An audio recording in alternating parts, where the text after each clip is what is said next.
इस दुनिया में जो लोग हिम्मत नहीं खोते, सफल होने के रास्ते उन्हीं के लिए बंद नहीं होते। दोस्तों, आज मैं आपको ऐसी ही दो शख्सियतों से मिलाने जा रही हूँ जिन्होंने अपनी शारीरिक परेशानी के बाद भी पैरालंपिक गेम्स 2023 में उत्तराखंड ही नहीं पूरे भारतवर्ष का नाम रोशन किया है। ये वो शख्सियतें हैं जिनकी किडनी खराब हो चुकी थी, बावजूद उसके इन दोनों ने हिम्मत नहीं हारी, हौसले से अपने शौक को जिंदा रखा और हमारे देश का नाम रोशन किया। इनके हौसले को तो हम सलाम करते ही हैं, साथ ही नमन उनको जिन्होंने इन दोनों को एक नई जिंदगी दी है। आज अपने कार्यक्रम संघर्ष साहस जिंदगी में मैं आपकी मुलाकात दोनों खिलाड़ियों से तो करवाऊंगी ही, साथ ही साथ उन दो महिलाओं से भी करवाऊंगी जिनकी वजह से ये दोनों खिलाड़ी इस मकाम तक पहुंचे। अपने हौसले को कभी मत बताओ कि तुम्हारी तकलीफ कितनी बड़ी है, अपनी तकलीफ को ये बताओ कि तुम्हारा हौसला कितना बड़ा है। तो दोस्तों, आइए मुलाकात करते हैं हीरा दासपा और अभिनव पांगटी जी से। आप सभी का मेरे शो में स्वागत है। हीरा जी, अभिनव जी, दीक्षा जी और आशा जी। तो दोस्तों, जैसा कि आप सभी जानते हैं, हमारे उत्तराखंड की शान हीरा जी और अभिनव जी, जिन्होंने अभी अभी हाल ही में अप्रैल के महीने में पर्थ में जो अभी पैरालंपिक गेम्स हुए थे उनमें गोल्ड और सिल्वर मेडल जीते हैं। तो आज मुलाकात करते हैं हीरा जी और अभिनव जी से, और उनके पीछे जिन दो लेडीज का हाथ है उनसे भी हम आपकी मुलाकात करवाएंगे। तो शुरुआत करते हैं हीरा जी से। बहुत बहुत स्वागत है हीरा जी आपका। आप अपने बारे में बहुत बहुत हमारे धन्यवाद। दर्शकों को कुछ बताइए। पंत मैम, बहुत बहुत शुक्रिया आपका हमें इस प्रोग्राम में आमंत्रित करने के लिए सबसे पहले। और जैसा कि आप जानते हैं, हम दोनों उत्तराखंड से हैं और हमारी दोनों जो रिस्पेक्टिव सिस्टर्स हैं, जैसे आशा मेरी सिस्टर हैं एंड दीक्षा दी अभिनव की सिस्टर है। तो इन दोनों ने ही बेसिकली हमें किडनी डोनेट करके हम लोगों को एक नया जीवन दान दिया, और कहीं ना कहीं उस वजह से हम इस मुकाम पे पहुंच पाए। हमें एक मौका मिला वर्ल्ड ट्रांसप्लांट गेम्स में पार्टिसिपेट करने का, इंडिया को रिप्रेजेंट करने का। और आज हम आप सभी के सामने आपसे वार्ता हो रही है इस बारे में। धन्यवाद जी, बहुत बड़ी बात है आपके लिए। तो खैर ये बहुत ही बड़ी बात है हीरा जी, कि आपने इस सब के बावजूद भी वहां जाकर हिम्मत के साथ वहां पर अपना प्रदर्शन किया और गोल्ड मेडल आप हमारे भारत के लिए लेकर आए। आशा जी, अब मैं आपसे जानना चाहूंगी कि जैसे कि आपने अपना कोई ऑर्गन डोनेट किया है, आपने किसे वो ऑर्गन डोनेट किया था हीरा जी और अभिनव जी में से? आप ही हमारे दर्शकों को बताइए। सबसे पहले आपको और आपके दर्शकों को मेरा नमस्कार। मैंने एक्चुअली हीरा सिंह दासपा, जो कि मेरे बड़े भाई हैं, मैंने उन्हें ऑर्गन डोनेट किया था 2013 में। एक्चुअली उनका किडनी फेलियर हुआ था, उस टाइम पे डायग्नोस हुआ था। तो ट्रांसप्लांट के लिए डॉक्टर ने सजेस्ट किया, तो मैंने अपने भाई को किडनी डोनेट किया। और अभिनव अभिनव सिंह पांगटी एक्चुअली मेरे हस्बैंड है। हमारी अभी एक 1.5 साल हो गए, अभी 1.5 साल हुआ है शादी को। तो यही है। ठीक ठीक।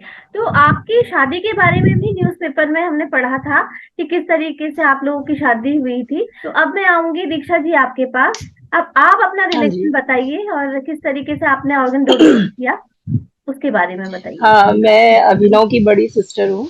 और एक्चुअली अभिनव से पहले 2 साल पहले से मेरी मदर भी इसी बीमारी से जूझ रही थी, तो उसकी सारी कॉम्प्लिकेशन मैंने देखी थी। और डीडीआर में ये फैसिलिटीज है नहीं, तो वो मेरे पास आ गई थी, तो मेरे साथ ही रही। तो मतलब उसके सारी जो चीजें थी कि वो बॉडी पे क्या असर करता है, कितना आदमी को पेन होता है, मैं 2 साल उनके नजदीक रह के देखा था। और अचानक जब मम्मी को ये सब होते हुए 2 ईयर कंप्लीट होने वाले थे, तो तब तक अभिनव को भी अचानक ये दिक्कत हो गई।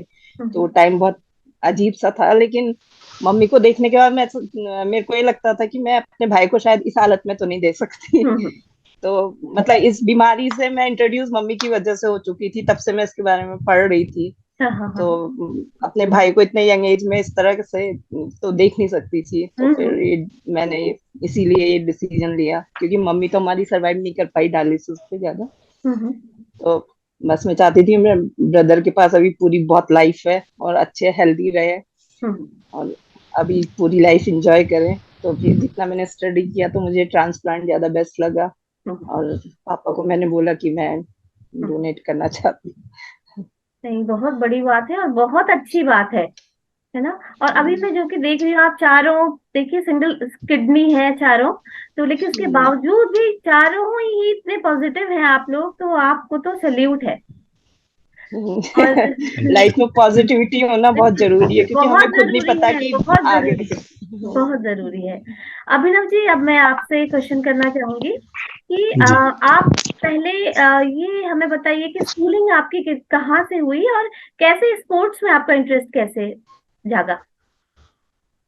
आ, नमस्कार किरण जी, आपका बहुत बहुत धन्यवाद। आपने हमें अपने YouTube चैनल के इंटरव्यू के लिए आमंत्रित किया। मेरे जो स्कूलिंग थी सैनिक स्कूल घोड़ाखाल से हुई है।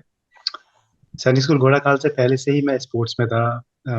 जब मैं क्लास 5 में था जब मैं अल्मोड़ा में था, 5th में अल्मोड़ा पढ़ता था, तो अंडर 16 मैंने अल्मोड़ा की डिस्ट्रिक्ट टीम से खेला हुआ है।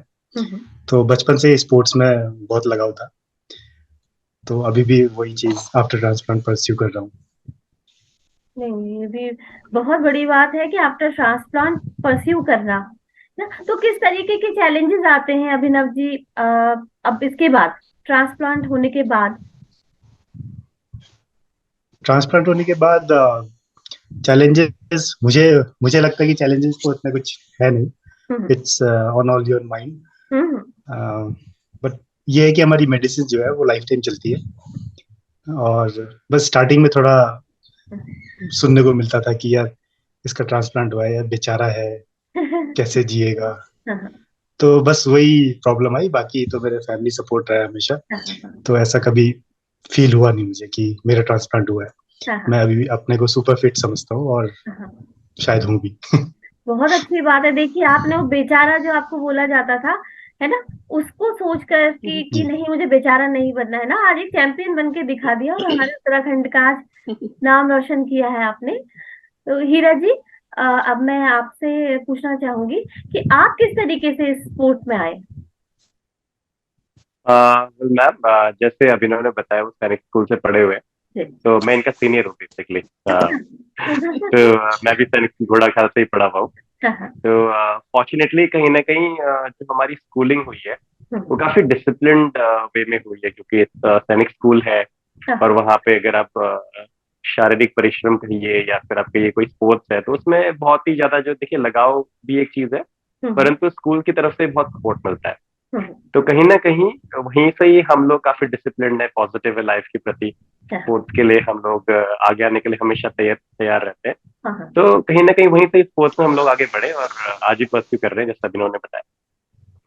तो जैसे कि हीरा जी, जब ये पर्थ में अभी अभी आपका जब वो नाम अनाउंस हुआ, जब आप चैंपियन बने, गोल्ड मेडल मिला, तो वो एक्सपीरियंस कैसा था।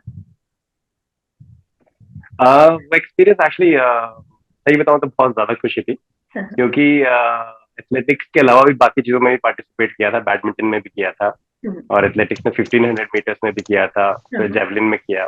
तो कहीं ना कहीं एक इच्छा थी कि मतलब अपने देश के लिए एक मेडल लेके आए। और जो जेवलिन का जो मेरा मैच था वो आखिरी दिन था, तो तब तक कहीं ना कहीं थोड़ी बहुत हताशा भी थी, निराशा भी थी, बट एक उम्मीद भी थी कि नहीं, हम लोग कुछ ना कुछ जरूर करेंगे आखिरी दिन तक। तो आखिरी दिन जब गोल्ड मेडल मिला देश के लिए, तो बहुत खुशी हुई। अभिनव भी सेम उसमें थे, तो हम दोनों को ही मिला तो और ज्यादा खुशी हुई। तो अभिनव उससे पहले ही चैंपियन बन चुके थे बैडमिंटन में। तो कहीं ना कहीं ये था कि हाँ, उत्तराखंड के लिए, अपने देश के लिए कुछ करना है, वापस आना है तो कुछ लेके आना है। हाँ, बहुत बड़ी बात। आप लोगों को तो खुशी हुई हुई, साथ में पूरे उत्तराखंड को जो हमारी खुशी हुई, देश को तो खैर है ही है, और उत्तराखंड को जो गर्व महसूस होता है कि आप जैसे दो खिलाड़ी आज हमारे बीच में हैं। तो अभिनव जी, तो कहीं ना कहीं मैम हमें भी बहुत गर्व होता है कि हम उत्तराखंड से। बिल्कुल, वो तो गर्व की बात है ना। अभिनव जी, जी अब अभी आप फिलहाल क्या कर रहे हैं, आपका क्या है करियर, क्या है आपका अभी। हमारा यही डीडी आर्ट में फैमिली बिजनेस है, तो वही अभी देखते हैं। अच्छा, तो आप कोई मतलब ऐसे स्पोर्ट्स एकेडमी वगैरह ये सब इस तरीके से नहीं अपना देखते? स्पोर्ट्स एकेडमी तो नहीं है। हाँ मेरे जो एल्डर ब्रदर है उन्होंने हाँ जो मेरा बैडमिंटन के प्रति हाँ झुकाव देखा, तो उसको देखते हुए उन्होंने मेरे लिए एक बैडमिंटन कोर्ट बनवाया यहीं घर पे। अच्छा तो बस उसी में हमारी डेली प्रैक्टिस चलती रहती है। तो और यहाँ के बैडमिंटन एसोसिएशन का भी बहुत आभार है कि जिन्होंने मुझे छोटी छोटी बारीकियां सिखाई बैडमिंटन के बारे में। और सबसे बड़ा खेल के लिए तो सबसे बड़ा योगदान मैं अपने बड़े भाई साहब को ही बोलूंगा, क्योंकि उन्होंने बचपन से ही मुझे स्पोर्ट्स के लिए इनकरेज किया। इवन जब मैं सैनिक स्कूल भी जा रहा था, तो जो मेरे बड़े भाई साहब थे वो कह रहे थे कि इसको स्पोर्ट्स कॉलेज में डालना चाहिए। तो लेकिन उस समय इतना जागरूकता नहीं थी स्पोर्ट्स के लिए, तो फिर पापा ने कहा सर स्कूल बेटर है तो यहीं जाओ। नहीं, और वहीं से फिर देखिए आप कहाँ पहुंचे। जी। तो हीरा जी, आपको क्या लगता है कि उत्तराखंड में कितना स्कोप है स्पोर्ट्स में? अगर कोई बच्चा अच्छा है ना, बहुत अच्छा प्लेयर है, तो गवर्नमेंट का सपोर्ट और बाकी भी फैसिलिटीज जो होती हैं वो कितनी है हमारे उत्तराखंड में? मैम एक्चुअली आपने बहुत इंटरेस्टिंग सवाल पूछा है। देखिए, स्कोप मैं दो तरीके से देखता हूँ। एक तो जो हमारे जो खिलाड़ी हैं उनमें कितना स्किल सेट है, और दूसरा बेसिकली जो जरूरतें हैं, जो सुविधाएं हैं, बेसिकली कितनी मुहैया कराई जाती है। तो अगर मैं इंडिविजुअल की बात करूं, किसी खिलाड़ी की बात करूं, तो उत्तराखंड के जो लोग होते हैं वो शारीरिक तौर पे मैं अगर आपको बताऊं तो वो पहले से ही बहुत अच्छे होते हैं, और कहीं ना कहीं एथलेटिक बॉडी होती है उनकी। जिस एकेडमी में जाता हूँ, basically battle door badminton academy Jaipur में यहाँ पे है प्रैक्टिस करने, तो वहां पे भी जब हम डिस्कस करते हैं स्पोर्ट्स के बारे में, बैडमिंटन के बारे में, तो यही सुनने में आता है कि उत्तराखंड से बहुत अच्छे प्लेयर्स आ रहे हैं उभर के सामने। तो और हम भी उन्हें ये बताते कि और कि उत्तराखंड के जो लोग हैं वो इतना शारीरिक परिश्रम उन्होंने देखा है जीवन में, जिस जगह पे हम रहते हैं, भौगोलिक परिस्थितियां जिस तरह की हैं, तो कहीं ना कहीं वो हमें उतना कठोर बना देता है, उतना परिश्रमी बना देता है। पर उसके विपरीत अगर हम सुविधाओं की बात करें तो उतनी नहीं है। और कहीं ना कहीं अगर हम बोले कि सरकार को आगे आना चाहिए तो जरूर आना चाहिए, क्योंकि उतनी जितना एक्सपोजर बाकी के जो हमारे स्टेट्स हैं उनको है, उतना उत्तराखंड को नहीं है किसी भी तरह से। चाहे आप फाइनेंशियल सपोर्ट की बात करें, चाहे आप एक इंफ्रास्ट्रक्चर की बात करते हैं, तो उतना नहीं है।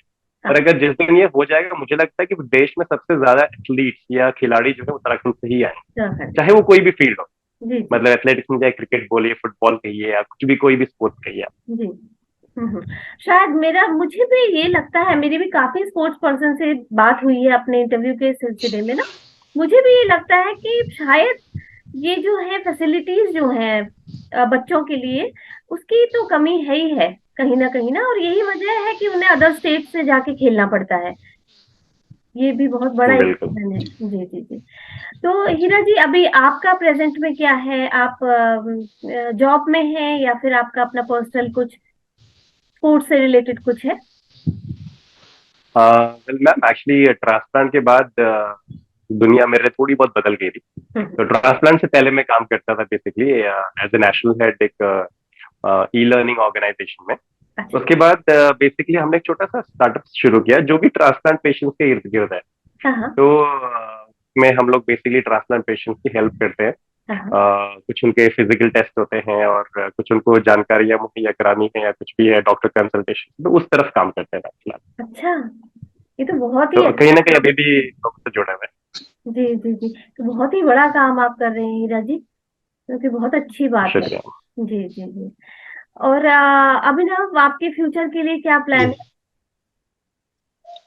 फ्यूचर के लिए तो ये प्लान है कि अभी 2023 में 2025 में जर्मनी में नेक्स्ट वर्ल्ड ट्रांसप्लांट गेम्स है, तो उसकी प्रिपरेशन रहेगी और अपना बेस्ट देने की कोशिश करूंगा। और फिर तो आगे देखते हैं। आप प्रिपरेशन कहाँ, आप वही दीदी हाट में रह के जो अपना पर्सनल कोर्ट है वहीं पे कर रहे हैं, या कहीं और ज्वाइन किया है आपने किसी एकेडमी को?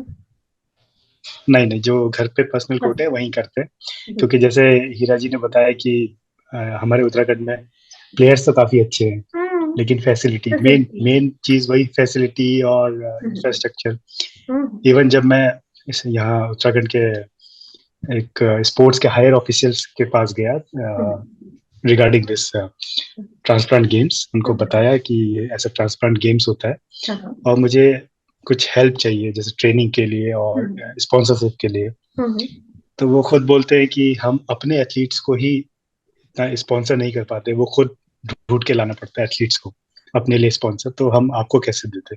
बताइए। तो ये चीज अभी काफी पीछे है उत्तराखंड इंफ्रास्ट्रक्चर और वो, लेकिन फिर भी जो हमारे एथलीट्स हैं बाहर स्टेट्स में जाके जो परफॉर्म कर रहे हैं और इनडायरेक्टली उत्तराखंड का नाम काफी ऊपर आ रहा है। सच में ये बहुत बड़ी विडंबना है हमारे उत्तराखंड के लिए। इतने अच्छे स्पोर्ट्स पर्सन हमारे उत्तराखंड से हैं, इतना टैलेंट हमारे उत्तराखंड में, लेकिन मूलभूत जो सुविधाएं हैं उनके अभाव में वो बेचारे, मतलब मैं तो बेचारा ही कहूंगी उनको, इतने टैलेंटेड लोगों को, कि वो कुछ कर नहीं पाते। मजबूरी में उन्हें फिर निकल के अदर स्टेट्स के लिए खेलना पड़ता है या बाहर निकलना पड़ता है।